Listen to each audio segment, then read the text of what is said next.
तो फ्रेंड्स, आज हमारा सवाल है कि आकृति में tan p cot r का मान ज्ञात कीजिए। इस पे हमको दिया है कि ये एक समकोण त्रिभुज है जिसमें आधार नहीं दिया है और ये क्वेश्चन अर्धवार्षिक परीक्षा में आया है और हो सकता है वार्षिक परीक्षा में भी आ जाए। तो यहाँ पर हमको आधार दिया है, ज्ञात करना है। कर्ण, ये जो सबसे लंबी भुजा है ये 13 सेंटीमीटर दे रखी है और ये जो लंब है हमारा सीधा ये 12 सेंटीमीटर दिया है।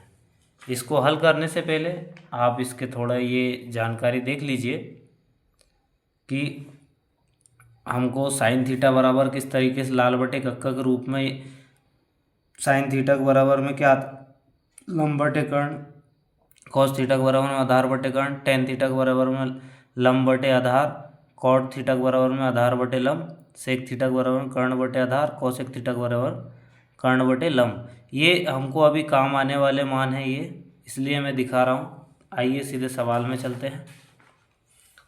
अब हम यहाँ पर हल करने के लिए लिखेंगे समकोण त्रिभुज पी क्यू आर में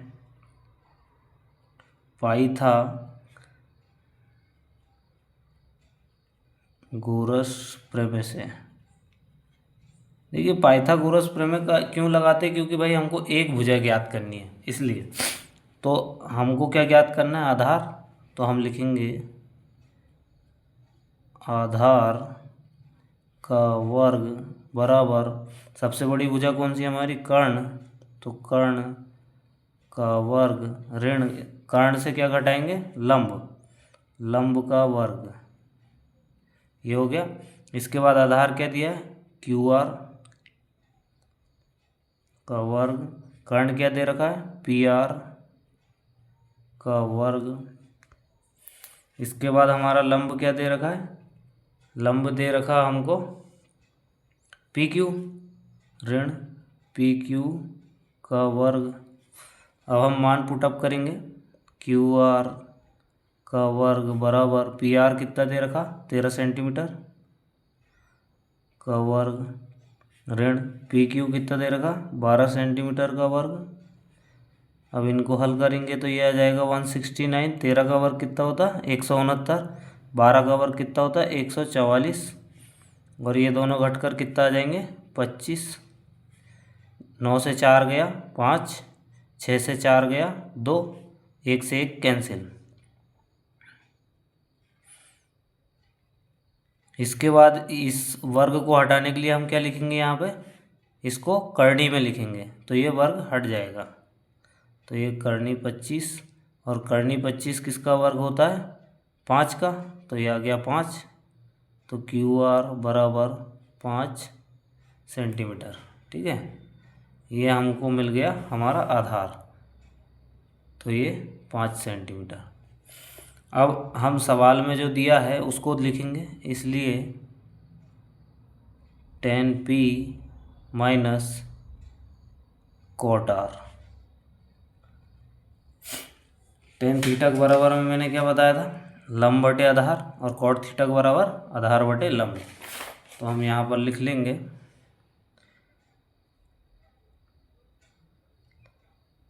लंब, यहाँ पर इस तरीके से लिख लेंगे टेन थीटा बराबर लंब बटे आधार, और कॉट थीटा बराबर क्या होता है, कॉट थीटा बराबर आधार बटे लंब। ये हो गया। अब हम यहाँ पर डायरेक्ट इनके मान वो लिख देंगे, भुजाओं के नाम। तो टेन थीटा बराबर आधार क्या है, Q R, Q R minus, sorry गलत हो गया, लंब के क्या दे रखा, 12, ये पी क्यू, तो हम लिखेंगे पी क्यू बटे आधार क्या दे रखा, क्यू आर, तो ये क्यू आर, ऋण कॉट थीटा क्या दे रखा, आधार क्यू आर, क्यू आर बटे लंब क्या दे रखा, पी क्यू, तो पी क्यू। अब हम इसके मान पुटअप करेंगे यहाँ से, तो पी क्यू का मान कितना हमारे पास 12 सेंटीमीटर बटे क्यू आर का मान कितना 5 सेंटीमीटर ऋण। इसके बाद क्यू आर कितना दे रखा हमको, ये भी 5 सेंटीमीटर दे रखा। फिर पी क्यू कितना दे रखा 12 सेंटीमीटर, तो हम 12 सेंटीमीटर लिख देंगे। अब ये 5 से ये 5 चले जाएगा, ये 12 से ये 12, तो कितना बचा हमारे पास यहाँ पे, कुछ नहीं मतलब जीरो। कितना बचा, जीरो। तो हम लिख देंगे 10 पी ऋण कॉट आर इक्वल टू 0। तो इस तरीके से इसका आंसर आ गया। एक बार नहीं समझ में आया तो दोबारा देखिएगा, ये कहीं ना कहीं परीक्षा की दृष्टि से इम्पोर्टेंट क्वेश्चन है।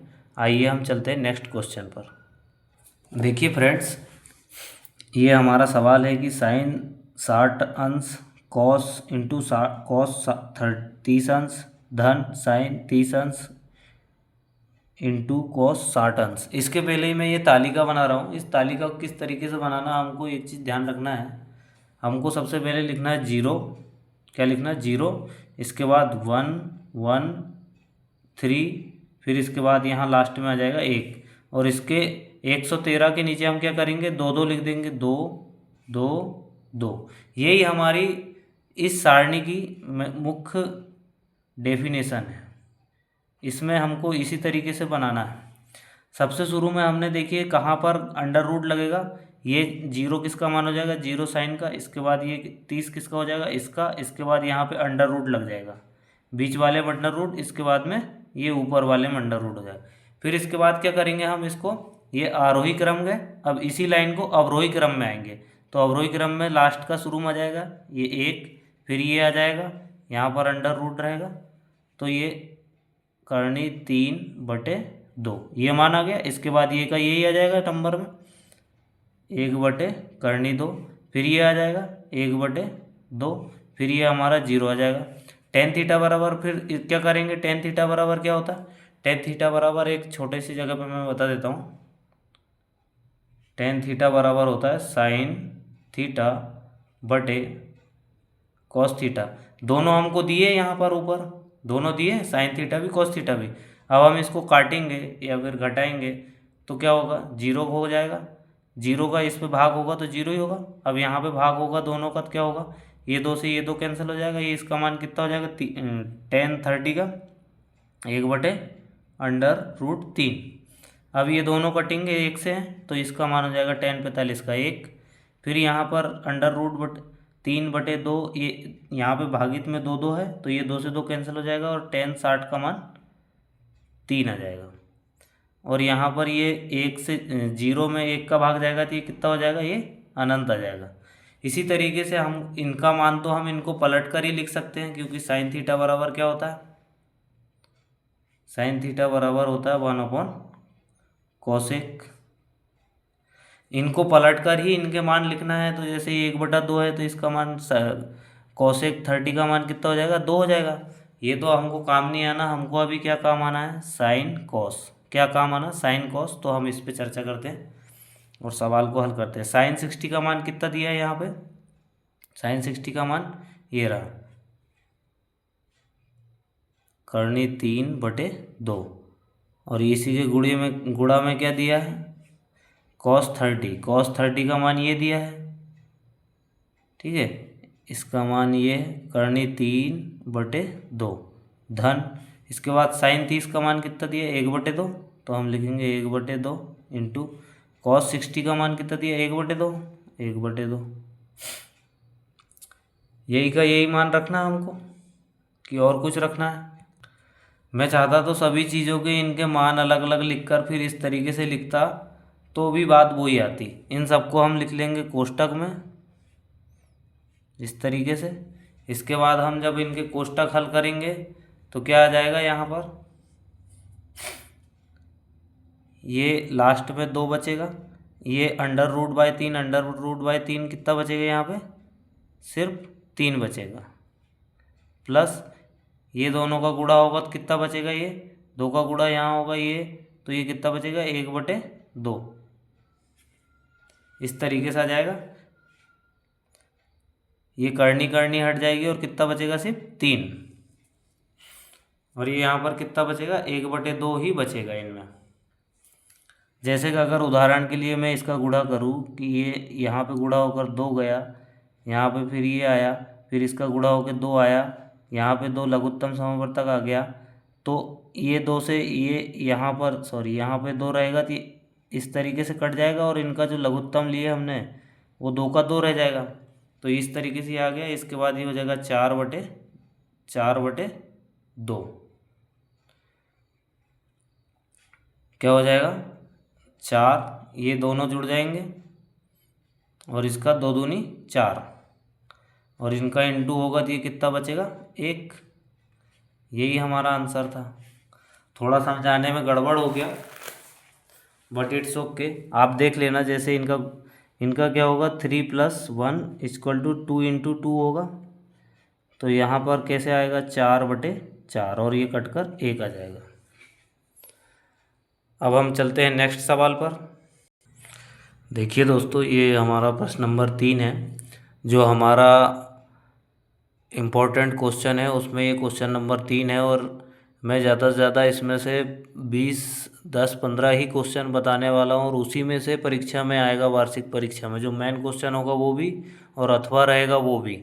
अगर यकीन ना हो तो ये क्वेश्चन आप वार्षिक परीक्षा के बाद भी मिला सकते हो, कोई दिक्कत नहीं। तो दिया है क्वेश्चन कि यदि 10 कोष्टक में a + b बराबर करनी 3 और 10 कोष्टक में a - b बराबर 1/3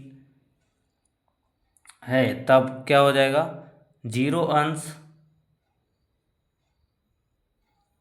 अंश बड़ा है, 0 अंश छोटा है किससे, a + b से, और a + b छोटा है किससे, 90 अंश से।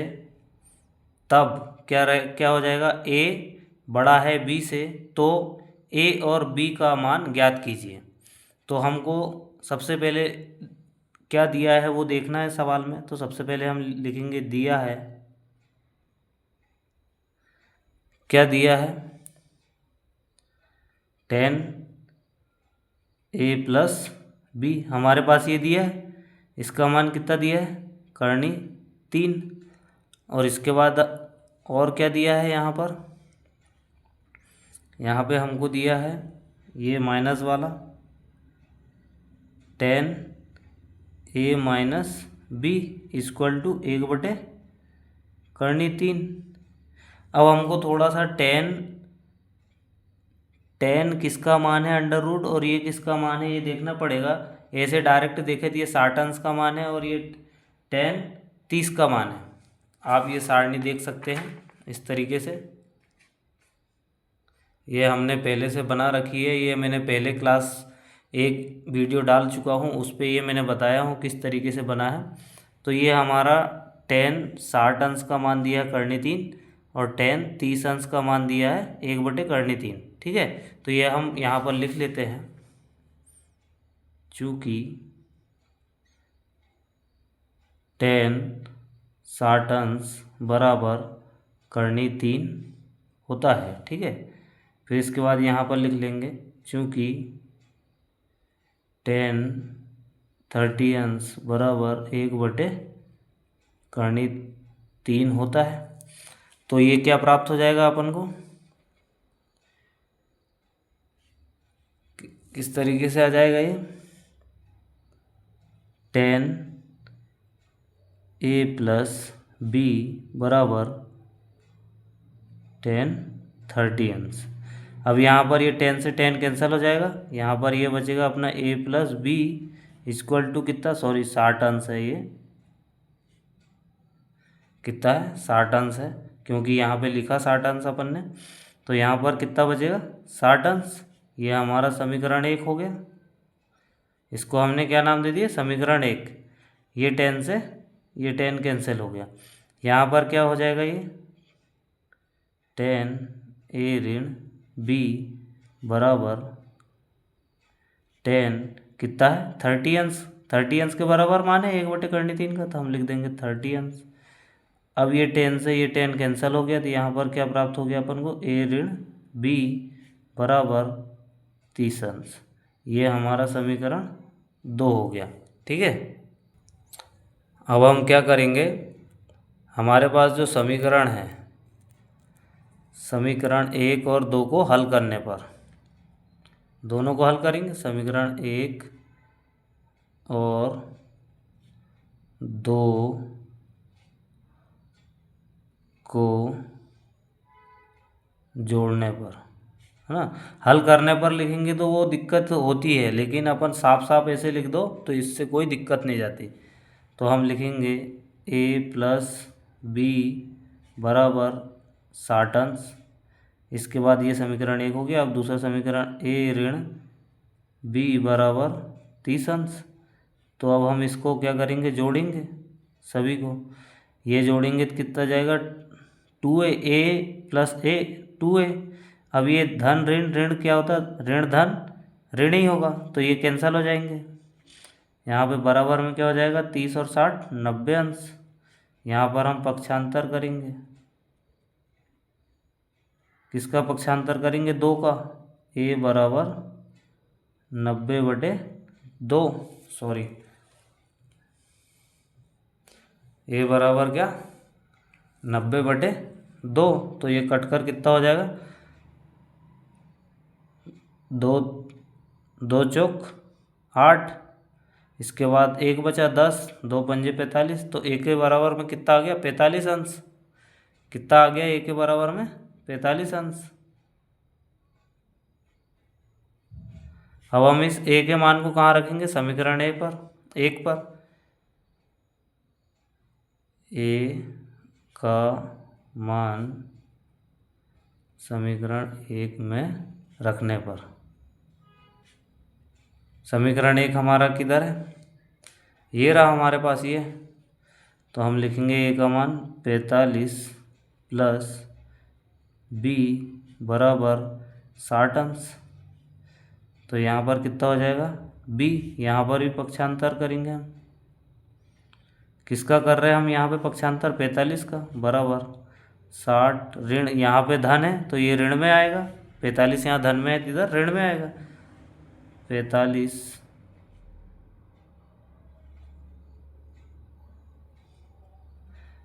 ये 0 में से 5 जाएगा, 10 से 5 जाएगा तो कितना बचेगा, 5।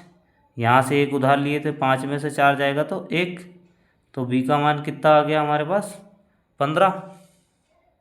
b का मान 15 आ गया, और a का मान हमारा कितना आ गया, 45। तो a क्या है, बड़ा है। और मैंने आपको ये क्वेश्चन में पहले ही बताया था कि ये बड़ा है b से। किससे बड़ा है, ये जिधर मुंह खुला रहता है वो बड़ा होता है। तो ये हमारे पास जो आंसर आया उसमें ये क्या है, बड़ा है, तो हमारा यही आंसर है। ठीक है, अब है हमारा नेक्स्ट इम्पोर्टेंट सवाल। देखिए, त्रिकोणमिति महत्वपूर्ण प्रश्न में ये हमारे पास चौथा प्रश्न है कि सिद्ध कीजिए कॉट ए ऋण कॉस ए बटे कॉट ए धन कॉस ए बराबर होता है, क्या होता है, कॉसेक ए माइनस 1 बटे कॉसेक ए धन 1। तो हम यहाँ पर लिखेंगे लेफ्ट हैंड साइड से, हम किसको हल करेंगे, लेफ्ट हैंड साइड को। तो इसको हम जैसे का वैसे ही लिख देंगे, cot A minus cos A बटे cot A minus plus cos A. ठीक है, यही दिया हमको सवाल में। इसके बाद में हम यहाँ पर बताएंगे, चूँकि कॉट ए बराबर क्या होगा, कॉस ए बटे साइन ए। अब हम इसका मान रख देंगे कॉट ए का, तो कॉट ए की जगह हम क्या लिख देंगे, कॉस ए बटे साइन ए ऋण कॉस ए बटे, यहाँ पर भी कॉट की जगह हम क्या लिख देंगे, ये कॉस ए बटे साइन ए। ठीक है, इसके बाद हम क्या करेंगे, यहाँ पर धन कॉस ए, हम क्या करेंगे, यहाँ पर हम यहाँ से ले लेंगे cos cos cos cos cos cos को हम बाहर ले लेंगे इधर, तो लिखेंगे कॉस ए कोष्टक के अंदर क्या आ जाएगा 1/sin ए, यहाँ पर माइनस ये कॉस ए चला जाएगा तो यहाँ पर कितना बचेगा 1 कोष्टक बंद, इसके बाद बटे यहाँ पर आ जाएगा कॉस ए, फिर यहाँ पर ये कॉस की जगह हम 1 और साइन का साइन धन ये कॉस की जगह में 1। अब आपको पता है कि ये दोनों बाहर हो गए थे, इनको हम कैंसिल कर सकते हैं, ठीक है। अब हम यहाँ पर लिखेंगे चूँकि क्या कोसेक ए बराबर 1/sin ए होता है, 1/sin ए। तो अब हम इसकी जगह में क्या लिख सकते हैं कोसेक ए, तो यहाँ पर लिखेंगे बराबर कोसेक ए ऋण 1/, इसकी जगह